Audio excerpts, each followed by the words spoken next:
E aí galera, bem-vindos. E aí galera, Bem-vindos a mais um vídeo de Titã. E aí galera, bem-vindos à Academia de Titãs. E voltou. Boy Band. Everybody. Tá. Nesse canal aqui a gente vai conseguir falar uma coisa de uma maneira, na verdade, que a gente Várias coisas.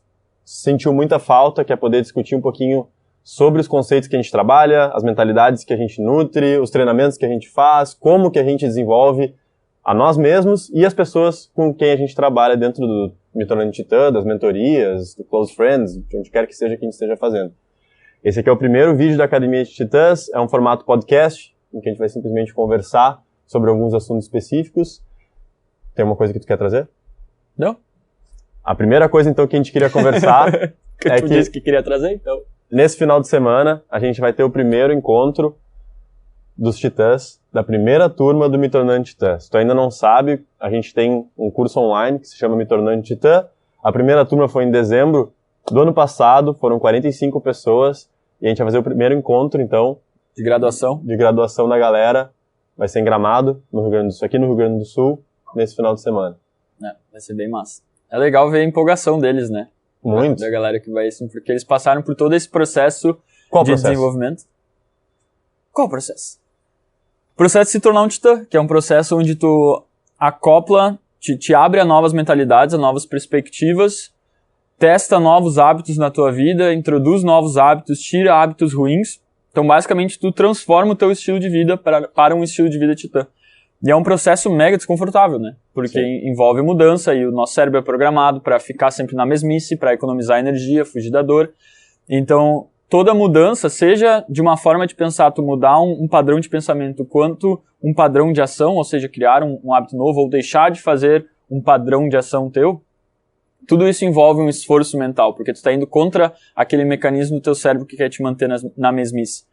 E tu faz isso todos os dias durante muito tempo. Por isso é muito desgastante esse processo de se tornar um titã. Obviamente é muito recompensador, senão até a gente não faria, né?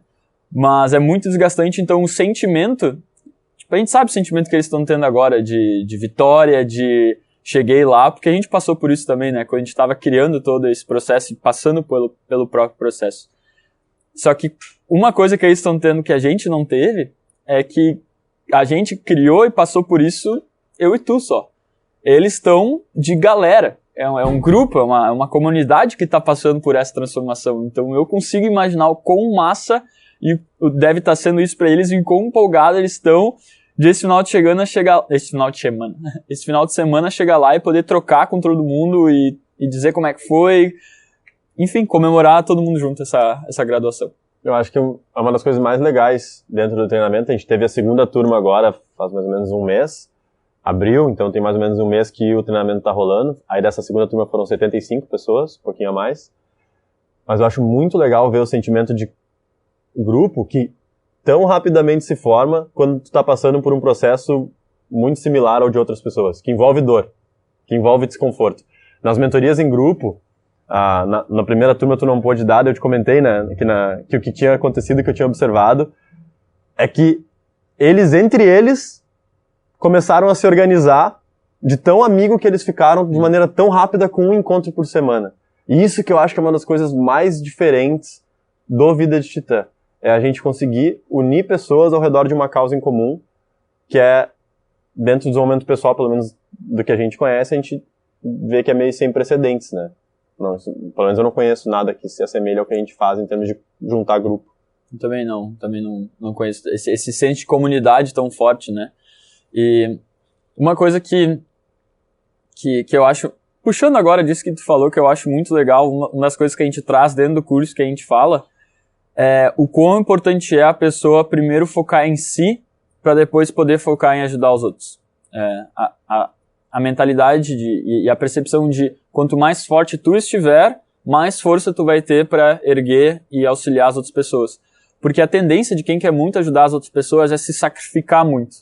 E não se colocar como prioridade, colocar os outros como prioridade. Só que o que acontece é que tu ou vai ficar sempre na mesma, ou tu vai enfraquecendo com o passar do tempo, porque tu tá volta e meia te sacrificando, fica difícil sobrar tempo pra ti, sobrar organização pra ti, de tu priorizar os teus compromissos contigo mesmo pra tu ir te tornando uma pessoa melhor. E uma das coisas que a gente passa é que tu deve ser a prioridade zero. Tu deve focar em ti, tu te tornar o mais forte possível e te organizar para o tempo que sobrar disso, tu sim ajudar os outros. Então não é nenhum dos dois extremos, não é tu focar só em ti desenvolver e fazer o melhor possível, como também não é tu focar só nos outros. E sim, esse meio termo, mas que primeiro tu foca em ti mesmo para depois poder auxiliar. Achei que tu ia querer agregar alguma coisa. Eu tava só ouvindo, prestando muita atenção. Uma coisa sobre isso aí. Eu tenho um segundo assunto que eu gostaria de trazer, que é mudando meio que de alhos para bugalhos, uma coisa bem diferente. Eu tô lendo agora, que nem eu tinha comentado contigo, esse ano é a obra de Nietzsche, é o Foco. Uhum. E o livro que eu tô lendo agora é Além do Bem e do Mal, é um livro mais fácil de digerir, porque eu tô exatamente tentando entender melhor os conceitos que ele traz, que ele é um escritor bastante denso. Mas no Além do Bem e do Mal, ele escreve de uma maneira bem fácil e fluida de tu entender. Tem uma passagem que ele traz, aliás, esse é no Crepúsculo dos Ídolos ainda, essa passagem, que é bem polêmica e por isso, culpem Nietzsche ou xinguem Nietzsche, não a nós. E eu tô aqui pra trazer essa polêmica, mas a gente não precisa ficar muito nesse assunto. O que ele traz, cara? Ele traz uma passagem que diz assim, é uma frase, cara, eu li aquilo e eu pensei, cara, se ele falasse isso nos dias de hoje, ele ia ser apedrejado. Que doença, ou, né, ele nem fala geralmente, cara, ele fala doença é consequência e não causa de uma vida mal equilibrada. Eu vou falar só um pouquinho porque eu tô de boca cheia, eu achei que tu ia falar mais tempo. Eu posso falar mais tempo, mas... Mas só antes, pra te dar um gancho, que é... Isso é puxar 100% da responsabilidade pra si, né? E não poder dizer assim, ah, mas a minha vida... Porque suponho que o que ele quer dizer com isso é, tipo, puxa pra ti, equilibra a tua vida, tu não vai ficar doente. Não? Doente em vários aspectos, né? Ele não Sim. traz isso simplesmente... Mas eu também quis dizer... Eu acho que isso que ele traz é um pouco de ser cuzão, porque desconsidera muita coisa que é... Até que ponto tá nas tuas mãos a parte genética, todas essas questões ele simplesmente desconsidera, né? Nietzsche é muito polêmico. Mas muita coisa... É que assim, o que a gente acaba observando muito no canal, né? Quando tu traz um argumento que, de certa forma, tem seu mérito, para causas como, de repente, doenças relacionadas a uma vida com muito estresse, acúmulo de estresse. Cara, isso tu deve tomar responsabilidade para si, para ajeitar. Ou seja, esse argumento é condizente, é compatível para esse cenário. Só que tem muito cenário que isso de repente não entra, ou não é válido.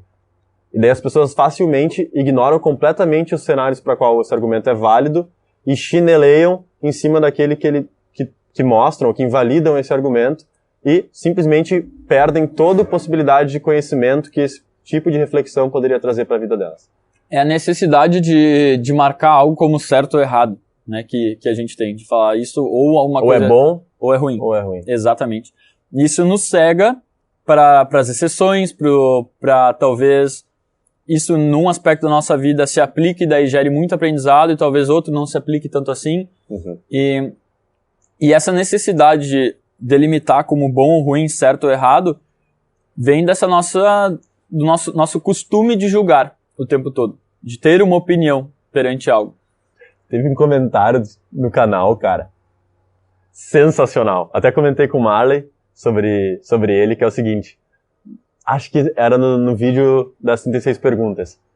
Olá, eu sou um ser humano e sou cheio de opiniões. Grande abraço. E é isso aí, né? Que eu acho que ele deve ter lido os comentários, tá ligado? E deve ter chegado nessa mesma conclusão, assim. Olha só, cara, quanta gente comentando como se a sua opinião fosse a verdade absoluta.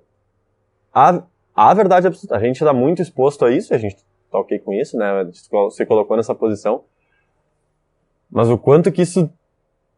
A gente vê isso sendo evidenciado no dia a dia pelos comentários que a gente recebe, né? Tipo, isso é errado, isso é certo, minha opinião é essa, então isso aqui é assim, minha opinião é essa, então isso aqui não é. De onde é que tu acha que vem essa necessidade de cravar a bandeira numa opinião? De cravar a bandeira, de certa forma, isso é bem complexo, né? Mas eu vejo que está muito vinculado com a nossa necessidade de se sentir bem, com as nossas decisões, com a nossa inteligência, com a nossa capacidade de estar vivendo a vida da melhor maneira possível aos nossos olhos. Então é uma questão muito vinculada com o nosso ego e nossa identidade. a maneira que a gente se define. Esse sou eu, essas são as escolhas que eu tomei, eu gostaria que essas fossem as melhores possíveis para que eu não precisasse me arrepender ou sentir dor psicológica, sofrimento a respeito de questionamentos ou de repente ver que eu estava errado. Então, esse é o correto. Essa é a verdade. E tudo que vier confrontar essa verdade vai estar confrontando a mim como pessoa, a minha identidade, e, portanto, eu não posso tolerar. Perfeito, eu concordo. Várias coisas envolvidas, mas majoritariamente, talvez as mais fortes é a necessidade da identidade, né? Porque quando tu aponta certo ou errado, tu tá reforçando a tua identidade, usando aquilo para reforçar uma identidade que tu consegue enxergar e te identificar, e também para reforçar que tu está certo em relação que tu está no caminho correto, que tu tá fazendo o bem, que tu tá fazendo o certo, baseado nas tuas crenças, né? E isso dá um conforto, é inegável, né? Não tem como dizer que não.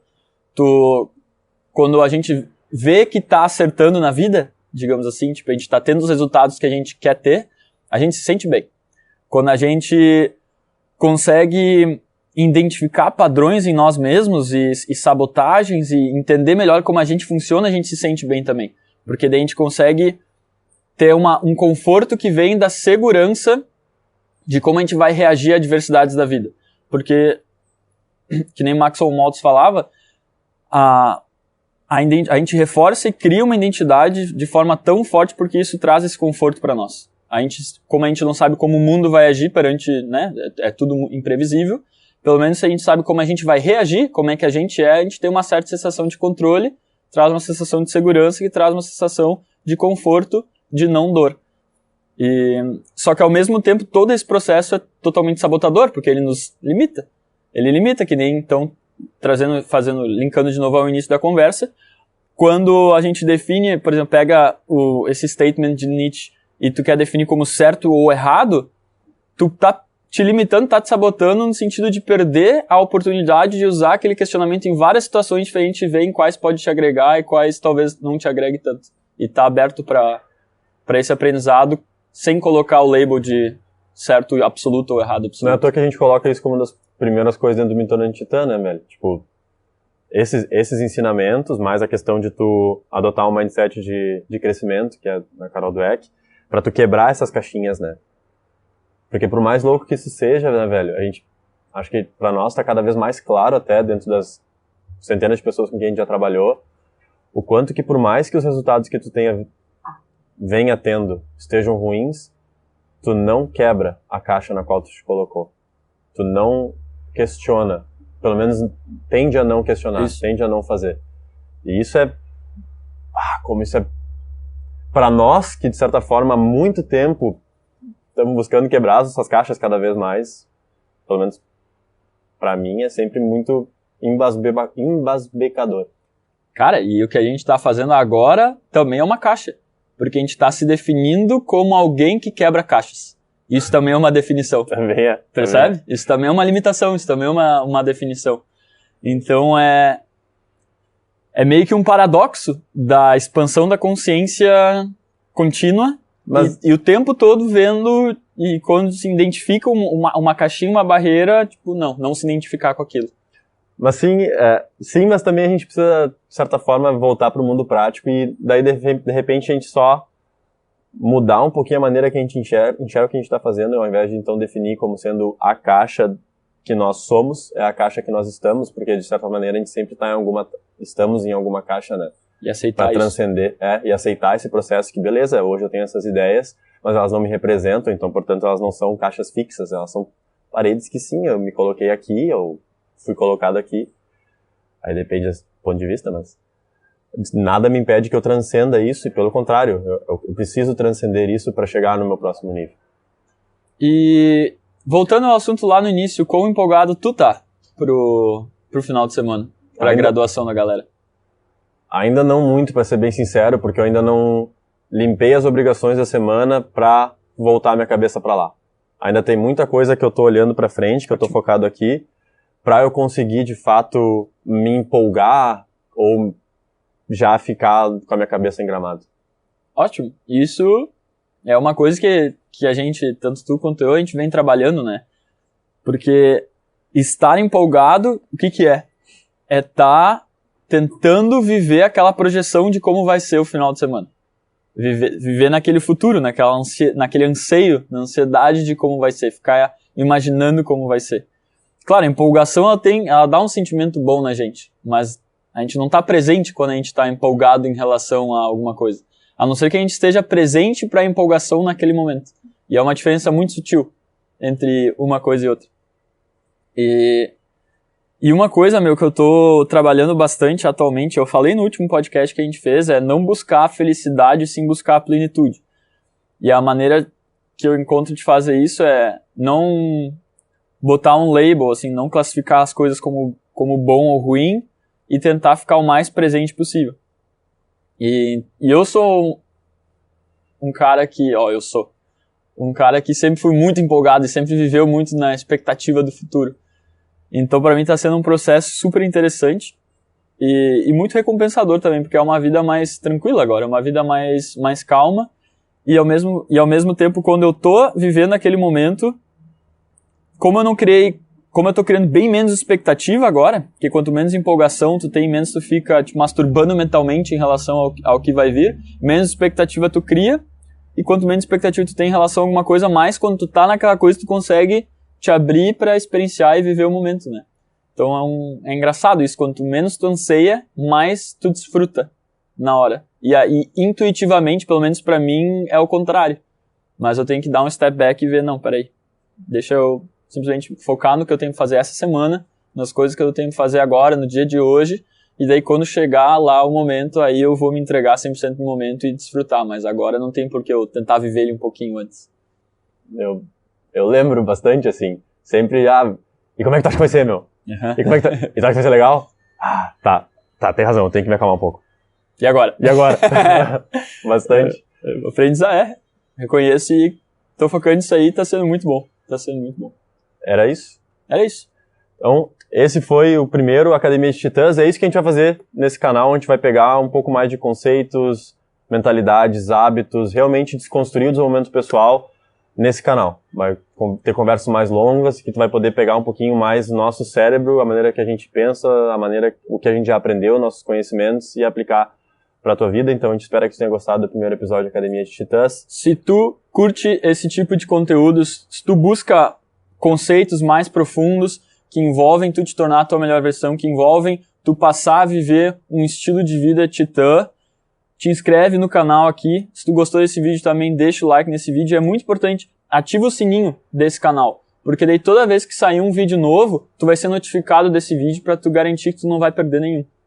Esse conteúdo também vai estar saindo no Spotify Vida de Titã, vai continuar saindo onde já está lá, já tem bastante conteúdo lá em formato de podcast. Se tu gosta do nosso conteúdo, a gente te convida a conhecer o nosso Instagram. A gente posta bastante coisa lá dos behind the scenes, que é por trás das cenas, né? Então a gente tem nosso backstage. Translate. A gente tem nossa rotina, nossas ideias dos momentos. Se tu gostaria de ter um conteúdo mais avançado, a gente te convida a conhecer o Close Friends, que é os melhores amigos do Instagram, onde a gente compartilha mentalidade, dia a dia, o que a gente aplica, ferramentas, sacadas de momento. Se tu busca, então, chegar no próximo nível, ascender a um nível de titã, a gente te convida a conhecer o nosso treinamento, Me Tornando Titã. Atualmente não tem turma aberta, mas assim que tiver, tu já vai estar informado, já vai conhecer o treinamento, do que ele é composto, para tu poder te inscrever e não perder a próxima turma. Pelo vídeo de hoje, era isso. Valeu. Falou. Falou. E fomos.